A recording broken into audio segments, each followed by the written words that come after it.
Have you ever picked up a hitchhiker? My friend and I were pulling onto the highway yesterday when suddenly a Mexican-looking kid waved us down and ran up to our window. He was carrying a suitcase, the big ones like we take on international vacations, and it seemed as if he had been walking for some time. Judging from his appearance, I figured he was prob 21 years old. He asked us if he could get a ride to Greyhound. We both looked at each other and understood that he was saying Greyhound, and the only Greyhound bus stop in town was at this gas station a few miles down the road. It was cold and windy out, and we had some spare time, so we told him to jump in. Initially, thoughts run through your head and you wonder, I wonder what's in that suitcase. Is he going to put a knife to my neck from behind the seat? Kilos of coke from Mexico because this is South Texas. A chopped up body. But as we began to drive, I saw the sigh of relief through the rearview mirror and realized this kid is just happy for a ride. When we got to the gas station, my friend walked in and double-checked everything to make sure it was the right spot, but to our surprise, the final bus for Houston left for the day. The next bus at 6 p.m. was in a town 25 miles over.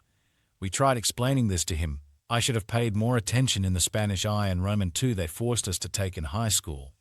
The only words I can really say are see and comprend. My friend and I said, fuck it, let's drop him off, and turned to him and said, listen, we are going to eat first, making hand gestures, showing spoons entering mouth, and we will drop you off after. But homeboy was still clueless and kept nodding. We already ordered Chinese food and began driving in that direction, and when we got there, he got out of the car and went to the trunk as if the Chinese restaurant was the bus stop. We tell him to come in and eat something first, leave the suitcase in the car. He is still clueless.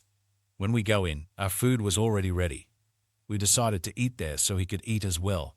When the hostess came over, she looked Spanish, so I asked her, I was like, hey, listen, we picked this guy up from the street. He missed his bus and the next one is 25 miles over. Can you tell him that after we are done eating, we will drop him off? It's okay, no problems. And she was kind of taken by it and laughed, translated it to the guy. And for the next 10 mins, all he kept saying was thank you. After we jumped into the car, I turned to him in the back and was like, listen, it's 25 miles. I'm rolling a spliff. Do you smoke? He still had no clue. But when we sparked it up and passed it his way, he smoked it like a champ. He had very broken English, but said he was from Ecuador and he was in America looking for a job to make money for his family back home. Like I said, he was prob 21 years old. Shortly after, we arrived at our destination and said farewell. Dropped him off at some store where he would have to sit on a bench outside for the next hour. But I did my best. I hope he made it to wherever he had to go. My man got picked up, fed sweet and sour chicken, smoked a spliff and got a ride to a location 30 mins away.